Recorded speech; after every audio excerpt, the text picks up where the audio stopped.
po bang ipakilala ang inyong sarili, pangalan po, edad, lugar na natitirahan po, tsaka po yung kung ano po yung sinasakal? Ako po si Veronica Perez, 33 years old, taga Maugat, Itaas, Pola, Oriental, Mindoro. Ako po ay, ang pinagkakaabalahan ko po ngayon is nag-caregiver po ako. Tapos nagsasaka din po kami, meron po kaming kalamansian, may sagingan, may sinturisan, tapos po gulayan, yun po. Sunod naman po is, maaari niyo po bang ibahagi sa amin tungkol po sa pamilya niyo, tsaka yung buhay niyo po bilang magsasaka? Bilang magsasaka po, nakakatulong sa amin yung aming mga halaman dahil dito po kami kumukuha ng income. Katulad na lang po yung sa amin Nyugan din po, monthly po kami doon na umaani. Ito po ay malaking tulong sa amin para po sa aming kabuhayan. Sa amin naman pong kalamansian, ganun din po. Nakakatulong din po ito sa amin. Dito rin po kami kumukuha minsan ng extra income. Hindi lang extra, kundi talaga pong katulong na po namin yung aming halaman sa aming pong pamumuhay. Sunod naman po is, ano po naman, yung mga problema po na nakaharap niyo bago po kayo pumasok sa sitio? Ang mga problema pong nakaharap namin, marami po katulad ng mga hindi sa amin pong mga halaman na hindi pa namin nalalaman kung ano yung mga pag may problema yung halaman namin, hindi namin alam kung paano namin susolusyonan. So nung dumating yung seed sa buhay namin, natulungan kami kung paano gumamit ng digital, kung paano kami mag-search para doon sa mga problemang kinakaharap namin. Bago po ba ang seeds, gumagamit po ba kayo ng gadget or yung mga application po? Tapos paano po siya gamitin?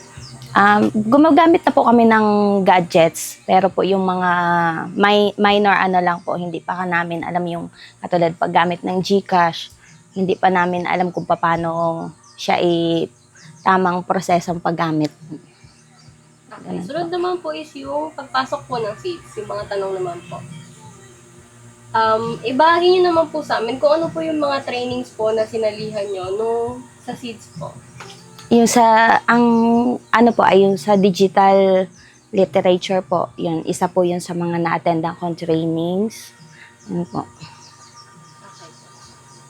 Ano naman po yung, wala po sa trainings, ano po yung mga skills po na natutunan nyo po? Like, kung mas gumaling po ba kayo sa paggamit ng gadget, okay. mas nagagamit Opo. nyo po siya sa business? Opo, nung ano po kami ng seeds, malaking tulong po sa amin. Katulad nga po nung paggamit ng GCash na hindi po talaga ako aware pa sa tamang paggamit nun. Natatakot pa ako dati kung paano gumamit, kung paano mag-transact ng mga pera, pag-send, gano'n. Nung ano po, naka-attend kami ng training doon, malaking tulong po. Alam ko na kung paano siya gamitin. Wala po doon. Paano nyo na po ginagamit yung mga skills po na yon or apps? Paano nyo po ginagamit ko rin GCash po? Paano nyo po siya ginagamit sa pagsasaka nyo po? Sa pagsasaka, yung katulad po, pag nagbebenta kami ng halaman, yan ang aming pong mga ani. Yung bumili po sa amin, doon na po isinesend sa GCash sa amin minsan po. Yun. Kaya hindi na po money to money na ang bigayan. Minsan talagang ano na, GCash to GCash na. Okay, ang sunod naman po na tanong is yung pagpabago naman po o resulta po after po nung sa feed.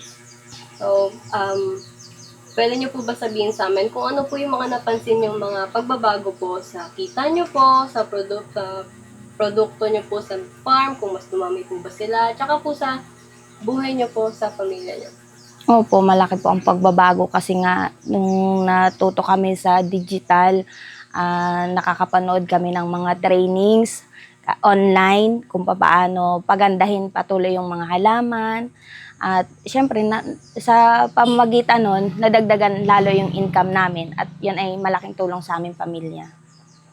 Pagdating naman po sa mga kababaihan po, tsaka sa mga kabataan, ano po ang sa tingin nyo po, paano po naapektuhan po ng seeds yun? Pagdating po sa mga kababaihan, naapektuhan sila, parang kumbaga yung apekto sa kanila hindi masama. Malaki yung apekto na nagpaganda sa kanila kasi marami silang natutunan about sa training ng seeds. Additional lang po. Doon po sa inyo, sa pamilya po ninyo, supposedly po kayo po yung na-train. Mm. Ano pong experience niyo po or pananaw niyo po na bakit babae po ang natutunan? Ano pong maitutulong mo as babae po sa pamilya niyo na may ipapasa niyo po ba siya o may mabibigay niyo po ba sa mga anak niyo or may ipapasa ganun?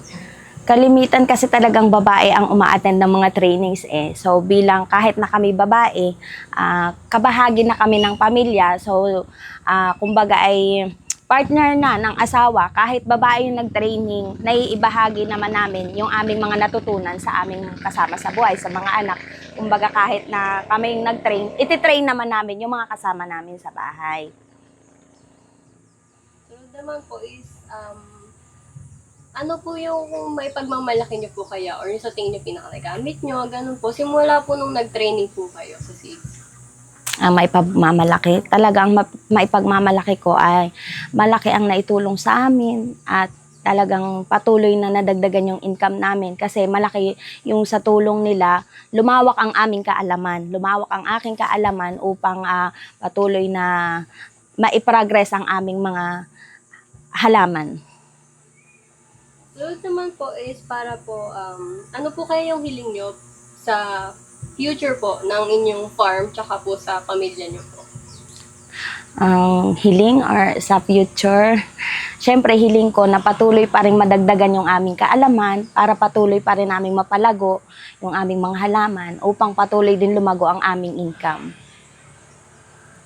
Kung makapagbibigay po kayo ng mensahe sa mga leader po, sa partner po, sa Marco po. Marco, yung mga ganun po, ano po kaya yun?